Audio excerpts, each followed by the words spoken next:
Сайн байцгаана уу? Руна ТV суугтаа тавтай морилцгаана уу?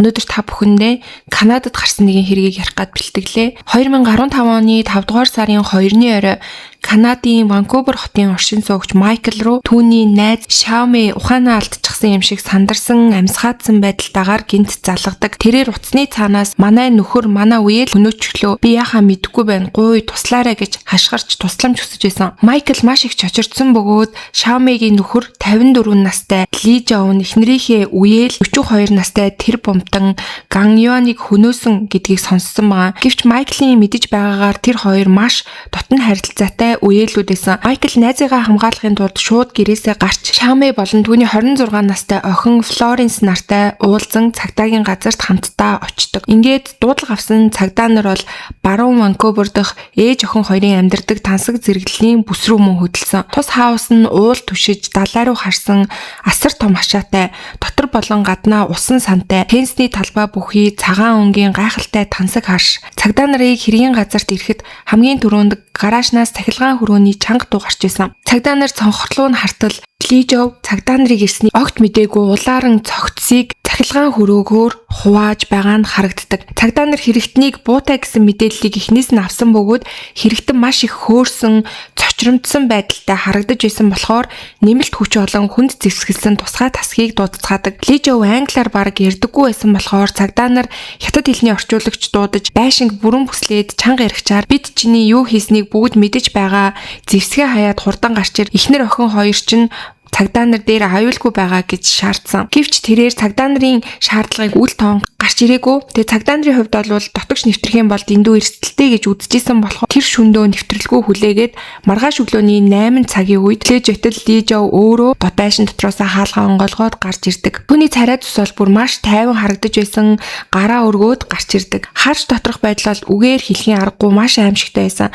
Гаражийн ханаар дүүр цус цацагдсан байснаас гадна Ганьоны биеийг 108 хэсэг болгон тасчиж уутанд хийн гараж болон хөлдөөгчөнд нуусан харагдаж байсан. Хохирогч Ганьон хүзүүндээ буудуулан газар дээрээ шууд нас орсон нь хожим бол тогтоогдсон. Ванкувер шиг амар амгалан хотын ийм баячуудын дүүрэгт ийм аимшигтай хэрэг гарсан гэдэг нь бол бүх хүнийг л цочирдуулж байсан. Амиа алдсан хохирогчийн хувьд бол 42 настай Ганьон гэдэг хятадд нүүрс газрын тосны бизнесээр асар их хөрөнгө оромтлуулсан тэр бомтон. Гэвч хятад шиг коммунист улсад бол засгийн газрын үзмжээр бизнесээ хураалгах эрсдэл байдаг болохоор 2007 онд Канад руу цагаачилсан тийм хүн байсан. Канадад байнгын оршин суух эрх авсныхаа дараа тэрээр бизнесээ өргөжүүлж үл хөдлөх хөрөнгө газар тариалангийн талбай маш ихээр худалдаж авч байсан ч үүнд тулгарсан хамгийн том асуудал нь Канадын өндөр татвар байсан. Тэрээр хөрөнгөө нууж татвараас зайлсхийхийн тулд Канад дахь өөрийн үеэл Xiaomi-г ашиглахаар шийдсэн байгаа. Үнэн дээр Ганьон Xiaomi хоёр бол тусан төрлийн холбоогүй байсан бөгөөд Xiaomi-н түүний аав эгчийнх нь өргөмөл охин байсан байгаа. Гэвч мэдээж хятадын соёлд бол нэг гэр бүл болсон бол гэр бүл гэж үзээд хоорондоо бол маш дотн өсцгөөсөн байсан. Xiaomi нөхөр Ли Жов охин Флоренсийн хамт Канадад Ганьоны хүсэлтээр Флоренсийн хамт Канадад мөн цагаачилж ирээд амьдрах гэж бүр нэлээд зүдэрч явсан. Ли Жовгийн англи хэл муутуул олигтой ажил олдохгүй, дээр нь хувьцаанаас их мөнгө алдаж амьдрал нь нэлээд хэцүү явж исэн. Энэ үед нь болохоор Xiaomi-гийн үеэл Ганьон тэдэнд нэг ашигтай санал тавьдаг. Тэгээ тэр санал нь болохоор би та хоёрын нэр дээр тансаг харш худалдаж авъя. Би өөрөө өндөр татвараас зогтож хөрөнгөө нуух гад ингэж байгаа юм аа. Би ганцаараа амьдрахаас мөн уйдаад байгаа болохоор танай гэр бүлч гэсэндээ манай харш том юм чинь энд ирээд надтай хамт амьдраа. Энэ нь хоёр талдаа ашигтай гэсэн саналыг тавьдаг. Ийхүү Xiaomi-гийн гэр бүл нэг л шөнийн дотор гэхэд ядуу амьдралаас гарч татвараас зогтсон тэр бомтны харшид баячууд амьдардаг баячууд олж хуурч чадсан байгаа. Хүн Ли Жов Ганьоны бизнесийн жижиг том төслүүдэд тусалж цалин авдаг байсан тул тэдний харилцаа гэр бүл гэхээсээ илүү нэлээд бизнесийн дарга цэргийн харилцаатай болж эхэлцгээсэн байсан. Ганьон маш дээрэнгүү бөгөөд олонний өмнө үеэлийнхээ нөхрийг ажиллаа ингэж хий тэгэж хий хэмээн яг дорд ажилтнаа загнаж байгаа юм шиг маш ихээр загнадаг байсан. Харин өөрийн зээдүү буюу тэр хоёрын охин болох Флоренс бол маш өгөөмөр хандаж сургалтын төлбөр, брендийн хувцас, тансаг машин гэд хүссэн бүхнийг нь авч өгдөг байсан. Тэгэхээр тэдний охин Флоренсийн хувьд бол нэлээд баян тансаг хүмүүсийн ангилалд орохоор амьдарч эхэлсэн гэсэн үг байгаа. За тэгээд зогсохгүй яг тэр Канада Канадын иргэд бол тэдний харшийг телевизээр харж исэн. Тухайн үед болохоор Австралид гарч исэн Ultra Rich Asian Girls буюу хит баян Аз охтууд нэртэй Канад дахь баян Аз цагаачтай амьдралыг харуулдаг тийм реалити шоу гарч исэн. Тэгээ энэ шоунд болохоор Florence буюу Лижо Шаме нарын охин оролцож исэн байгаа. Тэгээ тэр шоунд Rolls Royce хөлөглөн далай харагдах усан сантай харшид үдшилэг хийж даруулт онгоцоор зугаалж байгаагаа гайхуулан тус харшийг өөрийнхөө аавынх юм шиг шоунд дээр бол ярьж исэн.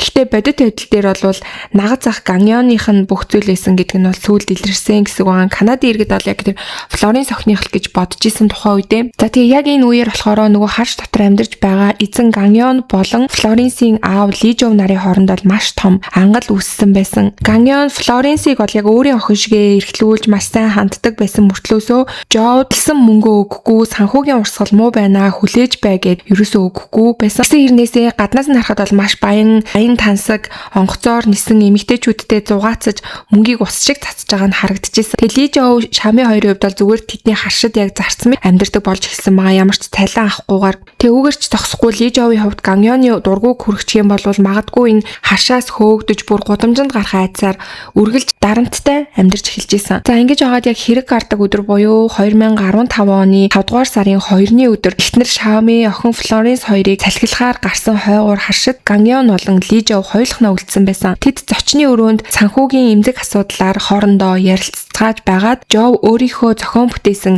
ангийн бууны шин суурийг Йонд харуулж би патент авахар хүсэлт гаргачихсан байгаа. Үүнд хөрөнгө оруулж шинэ компани байгуулан надад 3/1-ийг нь өгж болох уу гэж санал тавин уйдаг. Тэгээ түүний санаа нь болохоор Ганьоноос хараат бус болж өөрөө нэг жижиг компани байгуулъя гэж бодсон байсан. Гэвч Ганьон бол түүнийг басамжлан эн чинь одоо юу юм бэ? Надад бол наад чи үнэхээр тэнэг хүүхдийн тоглоом шиг санагдаж байна гэж түүнийг бол шууд доромжилж эхэлсэн. Тэгээ энэ нь болохоор түүний хувьд өөрийнх нь бодож исэн бүх бодол төлөвлөгөөг нь нураасан юм үгнүүд байсан. Тэгтэл гинт Ганьон би чиний бизнест яг хөрөнгө оруулж болж гинөө. Харин чи надад 3/1 биш 50%-ийг нь өгнгээ зогсохгүй охин Флоренсо надад ихнэр болгоод өгөө гэж хэлдэг. Ганьон бол өөрийнхөө зээд үгээ эмэгтэй хүн гэж харж эхлснээс гадна өөрийнх нь асар их хөрөнгө Лижов Шами нарын нэрээр бүртгэлтэй байсан болохоор эднийг хизээч өөрөөс нь урахгүй болгох гэр бүлийн бат бөх сашгүй холбоо үүсгэхийг хүсэж байна гэсэн утгаар түүнд тайлбарладаг. Өөрийн зээдүүдээ гэрлэн гэсэн энэхүү цус ойртсон тэнэг шаардлагыг сонсоод Лижов бол бүр галзууртлаа уурлан чи миний охиныг зөвхөн мөнгөний төлөө сонирхож байгаа юм уу? Эсвэл өөрийнхөө хамаатантай гэрлэх гээд байгаа юм уу? Чи өөрийн зээдүүдээ ингэж хандаж зүрхэлж байна уу? Чи бол үнэхээр адгуус гэж маш их уурлан хашгирч эхэлсэн. Гэвч энэ үед бол Ганьон маш тайвнаар энэ бол зүгээр л хууль эрх зүйн албан ёсны журмаа. Эцэст бид цусны төрөл биш тул ямар асуудал байгаа юм бэ гэж зүтгэжсэн. Жов чи түүнээс 16 насаар ах. Тэгээд ч бид гэр бүл шиг хамт амьдарсан. Чи түүний нах зах хэр чиний зээд үү? Ийм юм яагаад ч байж болохгүй гэж хэлсэн. Гэвч Ганьон бол өссөн зүйлээ ямар ч аргаар хамаагүй авдаг шуналтай бизнесмен байсан болохоор ямар нэгэн аргаар би танаа охинтой гэрлэхэл олно гэж үнийг бол сүрдүүлж эхэлсэн. Энэ үед бол бүр маш их ууралсан Лижов багжны хайрцагнаас алх авч Ганьон руу далаасан боловч биеэр хамаагүй том Ганьонд бол амархан дийлдэж алхаа булаалгасан. Алхыг нь булааж авсан Ганьон төрүүлж түүнийг цохиж эхэлсэн. Биеийн хүчээр дутууга мэдэрсэн Жов ухарч өөрийнхөө өрөөрөө гүн орж нөгөө танилцуулж исэн бууга шүүрч авч гарч ирээд шууд Ганьон руу буутсан. Бууны сум бол Ганьоны хүзүүг нэвт гарч тэрээр газар унсан бөгөөд Жов үүний дараач уур бухимдал нь арилахгүй дахин нэг удаа буутсан. Түүнээс хойш бол харш дотор мэдээж нам гүн болсон. Энэ үед Жов айд сандралгүй тайвнаар цогцыг гараж руу чирч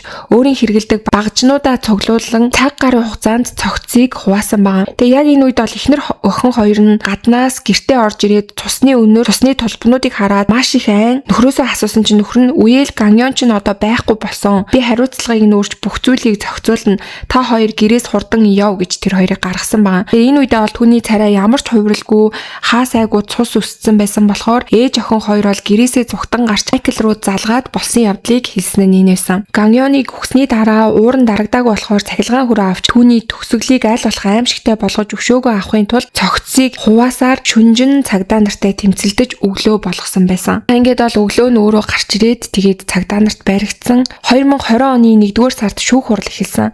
Лижов шүүхийн өмнө тухайн үед маш аимшигтай хүнд тарамттай байсан болохоор бараг хар дарсан зүүд шиг байсан. Би ухаанаа алдаж өөрийнхөө толгойд үргэлж хийдэг шигээ ан хийсэн баавгаагаа өвчөж байна л гэж төсөөлж хийсэн. Тухайн үед би солиорсон байсан юм шиг байна гэж хэлсэн. Мөн охиноо бэлгийн хүчирхийллээс хамгаалахын тулд эцэг хүний хувьд аргагүй хамгаалалт хийсэн хэргийг бол хизээч би төлөвлөөгүй байсан шүүхийн өмнө мэдүүлэг өгсөн. Гэвч прокурорын мөрдөн байцаалтаар шоронд орох хугацаагаа багасгахын тулд Гангионыг охинтой нь гэрлэх гэсэн гэж худлаа ярьж байна гэж бол үзчихсэн. Учир нь Гангионы урдын олон нууц амаргууд шүүхтээр ирж мэдүүлэхдээ түүнийг маш замбраагүй амьдралтай хэрнээ эмэгтэйчүүд дээр бол маш өндөр шалгууртай зөвхөн өндөр үзэсгэлэнтэй охтыг сонгодог байсан гэж хэлсэн.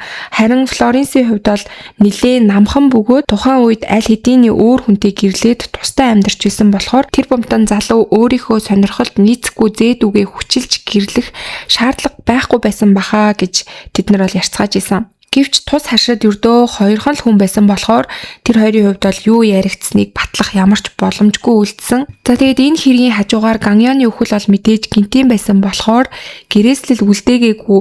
Тэгээд түүний бол асар их хөрөнгийг хуваах дээр маш том маргаан дэгдэж эхэлсэн. Бээжинд амьдардаг нэгэн эмэгтэй өөрийгөө түүний хууль ёсны ихнэр дундаасаа нэг охинтой гэж шүүхэд заргалцсан бөгөөд түүн рүү очих гэж байтал Гангионы урдны нууц амаргууд ар араасаа гарч ирэн мөн л шүүхэд гомдол гаргаж эхэлсэн. Бүгд Гангионы хүүхдийг төрүүлсэн гэцгээж исэн. ДНХ-гийн шинжилгээ хийгээд үзсэн чинь мөн тэр хүүхдүүд нь бас Гангионы хүүхд байсан. Тэгэхээр Ганgion 5 өөр эхнэрээс төрсэн 5 хүүхэдтэй болох нь түүнийг нас барсны дараа батлагддаг. Хамгийн бага хүүхэд нь бүр нэг ойч хүрээгүй байсан. За ингээд 5 хүүхэд болоо тэдний ээжүүдийн хооронд л хөрөнгийн төлөөх ширүүн тэмцэл өрнөж эцэст нь Канадын шүүхээс хөрөнгийг нь 5 хүүхэдт нь тус бүр 3.3 сая долларт болгон тэнцүү хуваарлах шийдвэрийг гаргасан. Анх зарлагдсан Бээжингийн эмэгтэй миний хүүхэд хамгийн том нь 7 настай. Би бол хууль ёсны ихнэр нь хятадын уламжлалт ёсоор хууль ёсны хүүхэд нь яаж нууц амргийнх нь хүүхдүүдтэй адилхан хөрөнгө авч байгаа юм бэ гэж эсэргүүцсэн ч Канадын шүүх бол тэр хоёрыг албан ёсоор гэрэлсэн гэдгийг батлах баримт байхгүй учраас гомдлыг нь хэрэгсэхгүй болгосон байгаа. Ингээд Гангионы хөрөнгө 5 нууц амраг болон тэдний хүүхдүүдэд хуваагдсан. За харин хэрэгтэн Ли Жаоныг бол